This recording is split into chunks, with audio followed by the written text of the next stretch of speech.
Siguiente ponencia está a cargo del doctor Oscar Amador. Él tiene su posgrado en endocrinología en la sección de desórdenes alimentarios y endocrinología general del Complejo Hospitalario Universitario de Santiago de Compostela, Comunidad Autónoma de Galicia, España.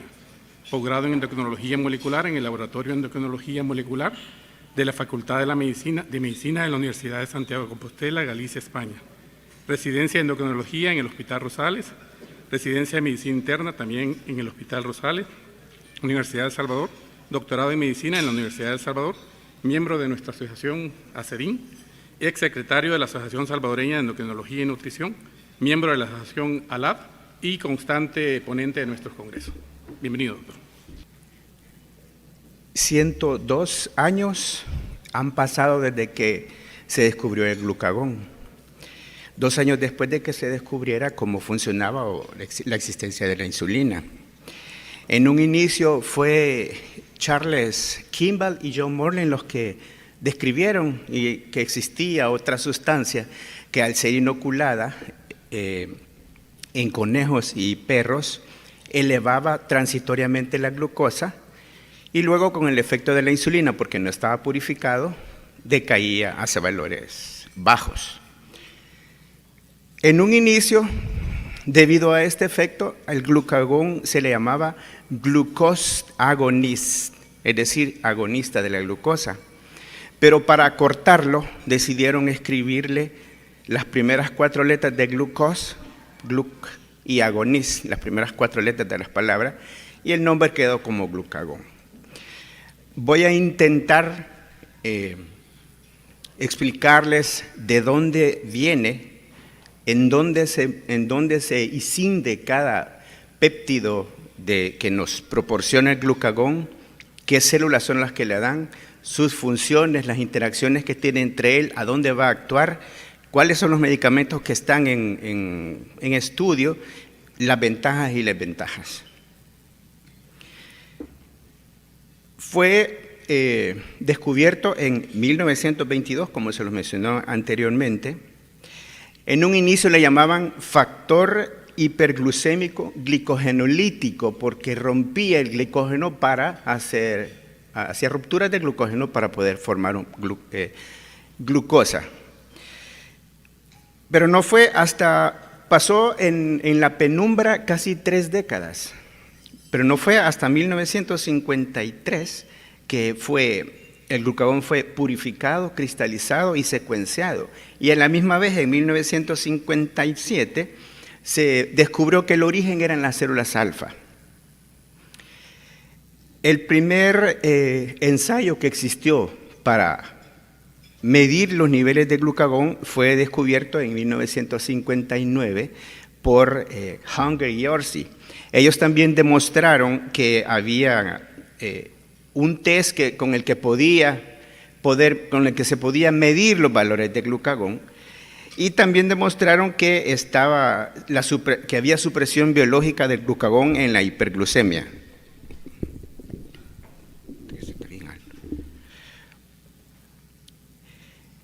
Luego, en 1978, se descubrió que los niveles plasmáticos de glucagón se mantenían elevados en la diabetes, y fue hasta en el 82 que se reconoció su receptor y se mostró que reducía la glicemia, se reducía en la hiperglicemia.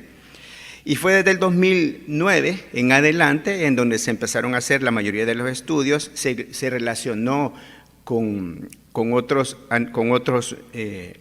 análogos y se empezaron a hacer estudios con coanálogos o triple análogos, agonistas de glucagón y del GLP-1. Y también para esa fecha se estableció que existía una comunicación entre las células alfa y el hígado. En un inicio no se tomaba esa consideración. Entonces, la molécula de glucagón previene de una molécula de proglucagón que se puede ser escindida en las células alfa y en las células enterohepáticas, enteroendocrinas tipo L. La diferencia es que en las células alfa existe un incremento, hay mayor actividad del proglucagón con vertasa 2 y en menor relación de la proglucagona con vertasa 1. pero en ciertas circunstancias se puede elevar la proglucagona convertasa 1. Y la proglucagona convertasa 1 se mira más en las células enteroendocrinas L. Pero nos vamos a detener en la parte que más nos interesa, que es las células pancreáticas alfa. Entonces, al tener la actividad de la proglucagona convertasa 2, vamos a tener la formación de péptidos que van a, en cierta medida, dar algún grado de confusión a la hora de hacer los estudios.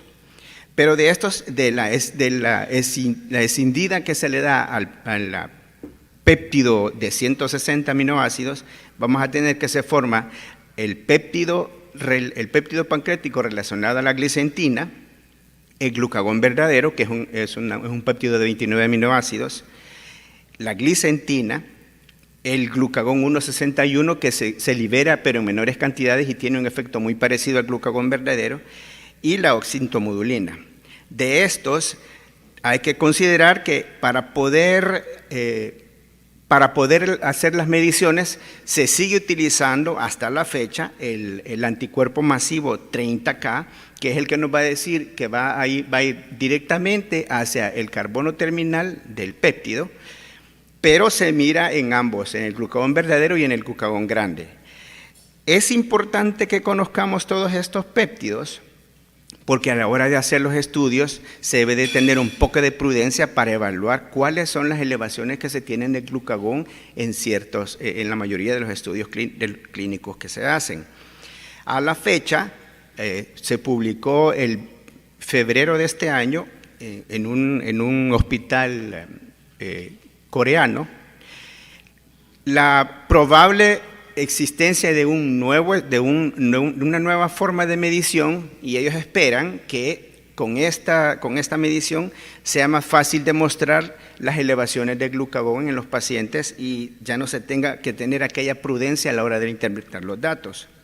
Sabiendo el origen, sabiendo que viene de las células alfa, pero que también podemos tener en el sistema enteroendocrino, ahora vamos a tratar de establecer qué hace el glucagón. ¿Qué es lo que hace el glucagón una vez sale? ¿Qué es lo que hace que una vez sale de la célula alfa? A bajas concentraciones de glucosa se ha demostrado hasta la fecha que menos de 54 miligramos por decilitro, el receptor de glucagón en la célula alfa es el receptor de la glucosa en la célula alfa es el GLUT1, pero también hay receptores del SGLT1. El GLUT1 tiene la característica de que es altamente sensible a las disminuciones de glucosa. No importa la cantidad, siempre entra, siempre atrapa o siempre transporta glucosa hacia la célula alfa. Una vez transportado a la célula alfa, empieza a metabolizarse, glucólisis, se forma piruvato, luego entra el ciclo de Krebs y se forma ATP-ADP. Pero como son cantidades reducidas, lo que sucede es que a la mayor cantidad de ADP, entonces se inhiben los canales de potasio dependientes de ATP, y esto hace que la literatura menciona una apertura parcial, no inhibición, sino que una apertura parcial o leve. Esto hace que los canales de voltaje dependientes de sodio se abren los canales de potasio, los canales de voltaje de calcio dependientes de voltaje, entra calcio a la célula y se da la exocitosis de los gránulos que contienen el glucagón. Esto debe de suceder así en la célula alfa para que exista glucagón fuera de la célula alfa.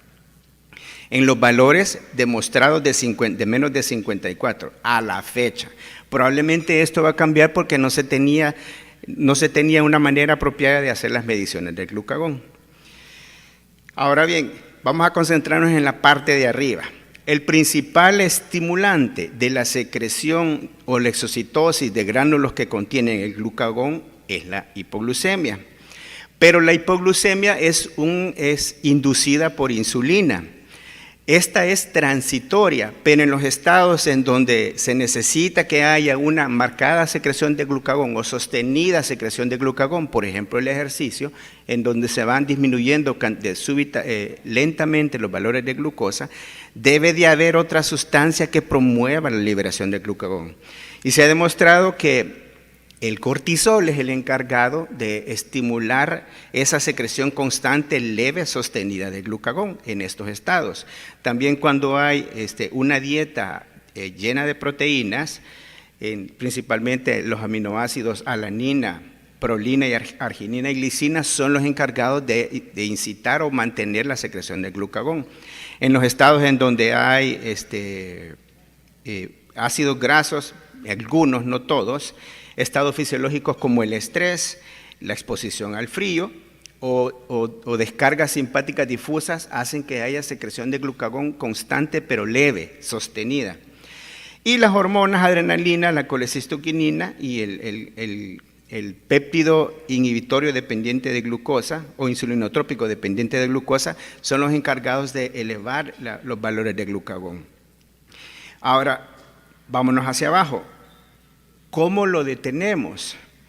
Cuando se eleva la glucosa, hay la célula alfa con su receptor o transportador de glucosa, promueve la entrada de glucosa hacia la célula alfa. Hay mayor cantidad de piruvato que entra a la mitocondria, disminuye aumenta la cantidad de ATP, la ATP estimula o despolariza completamente el receptor de potasio dependiente de ATP, esto inhibe a los canales de sodio y calcio y se reduce la cantidad de calcio citoplasmático y por lo tanto la exocitosis de gránulos de glucagón no se da.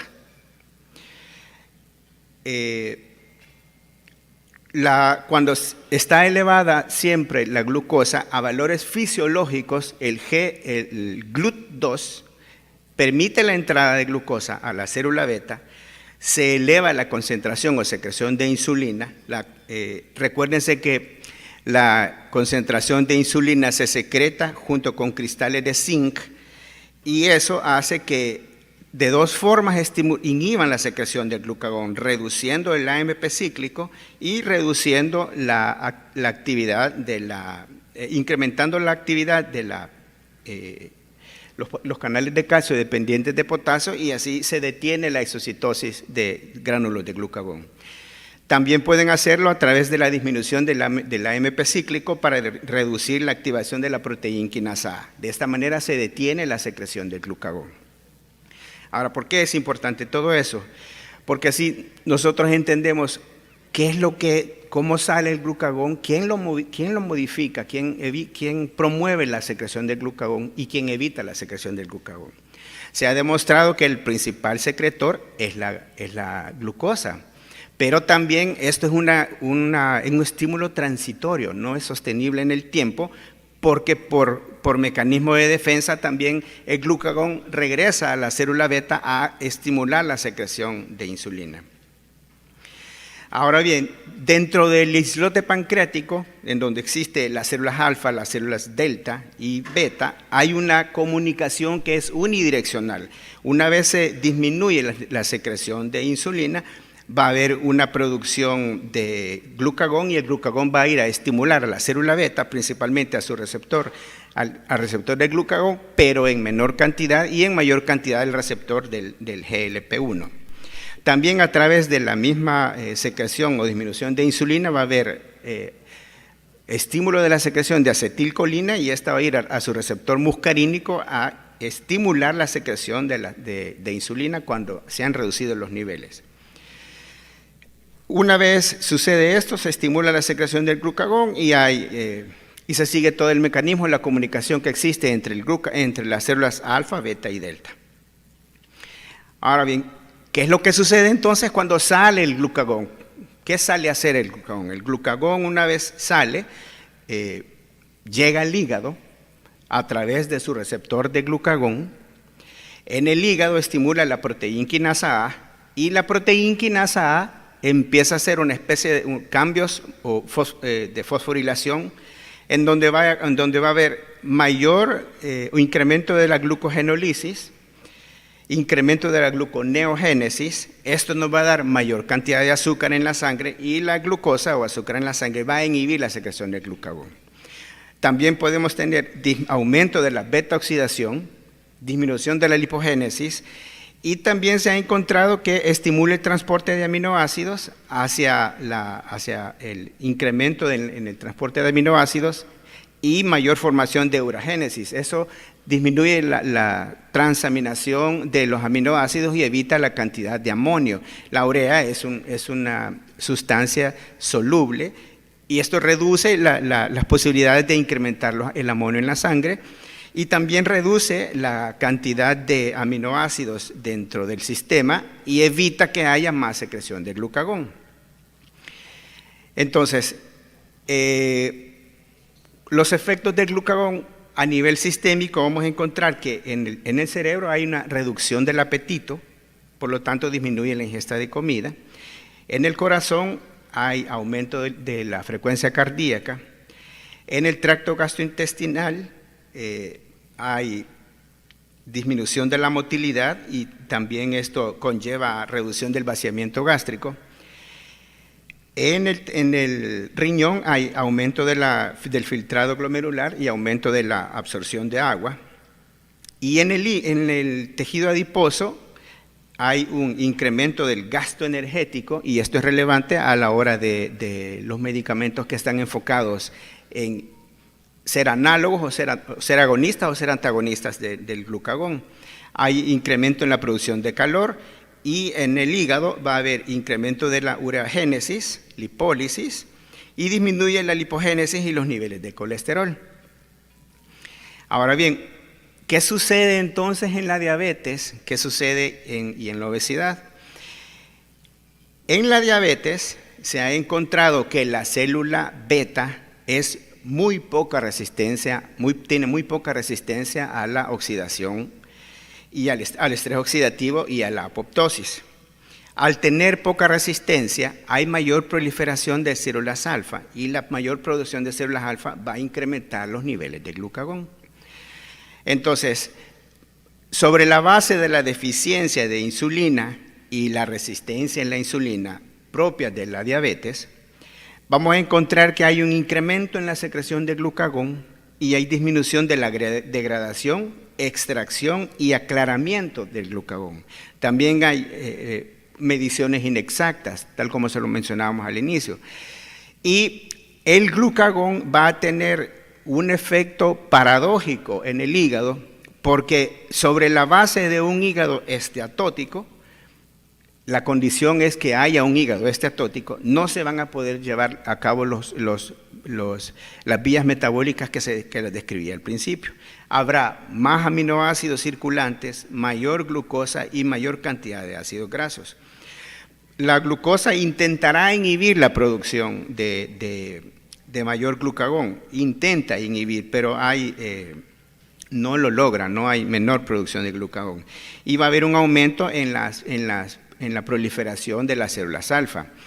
Ahora bien, esto es importante mencionar que la condición para que exista una hiperglucagonemia en los pacientes diabéticos descrita desde el inicio y en los pacientes obesos debe de haber una enfermedad hepática no alcohólica. No todos los pacientes diabéticos cursan con hiperglucagonemia, pero una buena parte de pacientes diabéticos sí. Entonces no es una condición sine qua non. Ahora entonces, ¿qué hacemos? Si tenemos las acciones de utilizar un agonista del glucagón o tenemos las acciones de utilizar un antagonista del glucagón. Si nosotros utilizamos un agonista del glucagón, vamos a encontrar que el metabolismo de glucosa aumenta la salida de glucosa, aumenta el catabolismo de ácidos grasos, de aminoácidos, y a nivel de lípidos disminuye el contenido de grasa hepática, aumenta la oxidación lipídica hepática y disminuye la lipogénesis. De forma hemodinámica incrementa la presión sanguínea, incrementa el inotropismo y el cronotropismo. En el páncreas va a incrementar la secreción de insulina y homeostáticamente va a incrementar el gasto energético. Y otros efectos, hay disminución de la ingesta de alimentos y disminución del vaciado gástrico. Las que están en anaranjado pálido son las más relevantes a la hora de utilizar un agonista del glucagón. Y los antagonistas del glucagón disminuyen la producción hepática de glucosa, es lógico pensar que así es, disminuyen la hemoglobina glicosilada, en los aminoácidos disminuye el catabolismo de aminoácidos y en los lípidos aumenta la acumulación hepática de grasa. Esto no se oye como muy prometedor. Aumenta el colesterol circulante LDL, tampoco es esto muy prometedor, y aumenta la absorción de colesterol. De forma hemodinámica, incrementa la presión sanguínea, provoca hiperplasia de células alfa y probable proliferación de células beta, incrementa el peso corporal y aumenta las transaminasas. Hay descripciones de transaminasitis. Por lo tanto, utilizar un antagonista del glucagón parecía en un inicio ser una buena opción. El estudio que se llevó a cabo con el medicamento se suspendió debido a los efectos adversos, que incrementaba el colesterol, incrementaba la presión arterial, aumentaba las transaminasas. Dijeron, no, detengámoslo. Por lo tanto, utilizar un antagonista del glucagón no parece ser una buena idea y no lo era. Ahora los medicamentos que están en estudios están enfocados en un agonista del glucagón. Entonces los agonistas del glucagón, las combinaciones más importantes que se dan son que sea con un agonista dual, con un GLP-1, un agonista de los receptores de GLP-1. Y el que está estudiándose en un inicio fue el cotadutide, pero el cotadutide tiene las siguientes ventajas: incrementa la secreción de insulina, reduce el vaciamiento gástrico, incrementa el gasto energético, por lo tanto los pacientes pierden peso. Y mejora los parámetros hepáticos y la disfunción asociada a la enfermedad hepática no alcohólica. Es decir, reduce la inflamación y el riesgo de avance en la enfermedad hepática no alcohólica.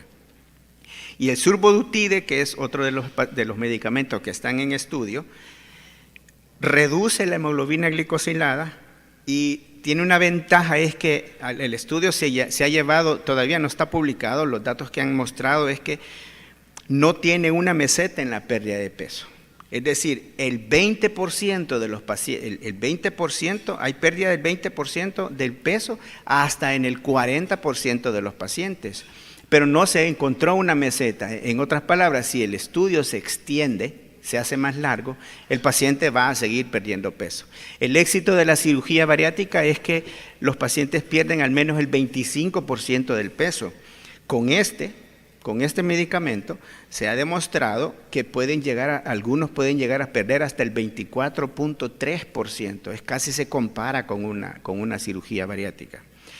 Falta esperar los resultados finales de este medicamento. No está disponible en ningún lado.